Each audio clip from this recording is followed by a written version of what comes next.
Assalamualaikum warahmatullahi wabarakatuh dan salam sejahtera kepada murid. Jadi kita pada minggu ini seperti biasa bertemu lagi dalam pembelajaran di rumah secara PDPR ya. Okey, murid-murid, kita menyambung kembali pelajaran yang lepas dalam mata pelajaran sejarah ini iaitu di unit 8 Tokoh Terbilang Kesultanan Melayu Melaka.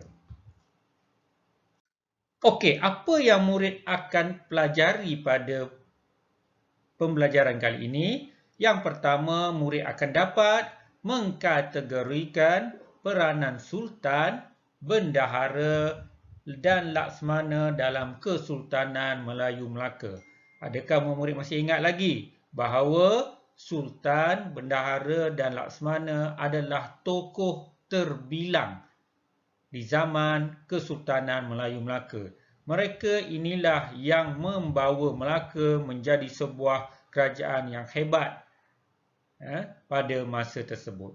Seterusnya, murid juga dapat menerangkan cara menghargai keistimewaan tokoh terbilang Kesultanan Melayu Melaka.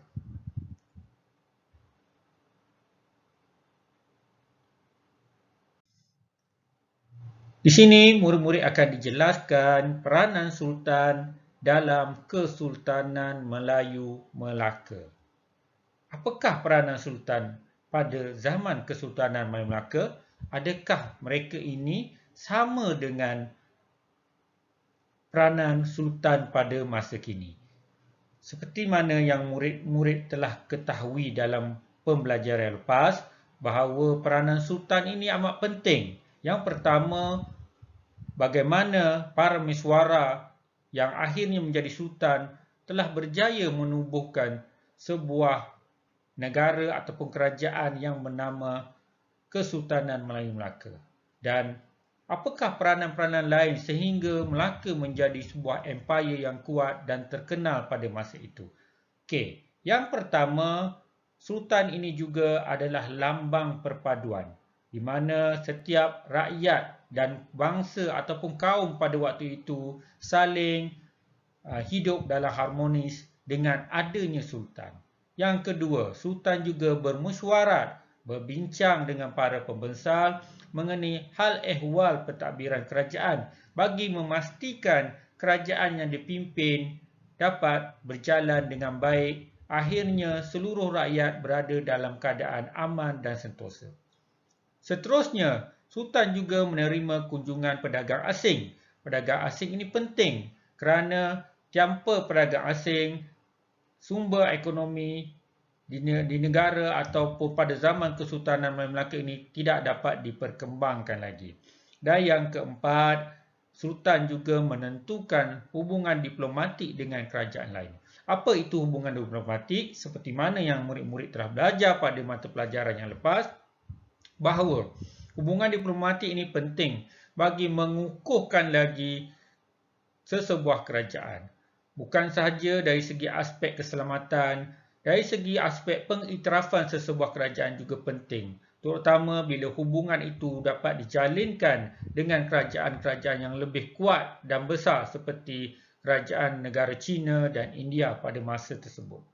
Seterusnya, sultan juga memastikan keselamatan dan keamanan sesebuah negara dan ia juga melambangkan ataupun ketua agama Islam dan adat istiadat Melayu. Sultan juga menggalakkan perkembangan ilmu pengetahuan untuk rakyat-rakyat supaya lebih berilmu dan berpengetahuan dan dapat meningkatkan taraf hidup masing-masing. Dan yang terakhir, sultan juga berkuasa meluaskan jajahan takluk dia supaya negara mereka menjadi sebuah negara yang besar dan terkenal. Okey, seterusnya kita lihat apakah peranan bendahara dalam Kesultanan Melayu Melaka. Sudah pasti dalam pelajaran yang lepas, antara tokoh terbilang ialah Tun Perak. Ya, di negeri Melaka ini adalah tokoh terbilangnya adalah Tun Perak, iaitu bendahara yang terkenal pada zaman Kesultanan Melayu Melaka. Apakah peranannya? Yang pertama, bendahara ditugaskan untuk menasihati Sultan dalam urusan tadbir negara. Bendahara juga membantu Sultan mengembangkan agama Islam. Dan apabila Sultan gering ataupun sakit atau tidak berada di dalam negara pada sesuatu masa, maka bendaharalah akan dilantik bagi memangku tugas-tugas yang Sultan jalankan sebelum ini. Seterusnya, bendahara juga menjadi ketua diplomat, ketua hakim dan mengetuai angkatan tentera. Dan yang terakhir, bendahara juga ditugaskan untuk meleluaskan jajahan takluk atau empayar negeri Melaka. Di sini pula peranan Laksamana dalam Kesultanan Melayu Melaka. Apakah peranan Laksamana? Siapakah Laksamana yang terkenal pada zaman Kesultanan Melayu Melaka? Adakah murid-murid masih ingat? Iaitu sudah pasti Laksamana Hang Tuah. Tugas utama Laksamana pada zaman Kesultanan Melayu Melaka ialah mengetuai Angkatan Tentera Laut. Beliau juga dilantik sebagai duta. Apakah peranan duta? Duta ialah mereka yang menjadi utusan untuk mengeratkan lagi hubungan antara negara-negara lain. Seterusnya, Laksamana juga melindungi atau menjadi pengawal peribadi Sultan. Seterusnya, Laksamana juga mengetuai utusan rasmi Sultan ke luar negara. Ini berkait dengan hubungan diplomatik yang perlu sesebuah negara jalankan supaya dapat mengukuhkan lagi kekuasaan sesebuah empayar ataupun kerajaan. Laksamana juga memastikan keamanan perairan Melaka dan keselamatan pedagang. Pada zaman Kesultanan Melaka, pihak Lanun mengambil kesempatan bagi kerajaan-kerajaan yang lemah dari segi keselamatan ataupun perairan mereka. Jadi, Laksamana lah yang amat penting dalam menjalankan tugas bagi memastikan perairan Melaka ini berada dalam selamat untuk pedagang-pedagang berdagang di negeri tersebut. Laksamana juga mempertahankan kedaulatan Melaka daripada serangan musuh, terutama yang hadir melalui laut.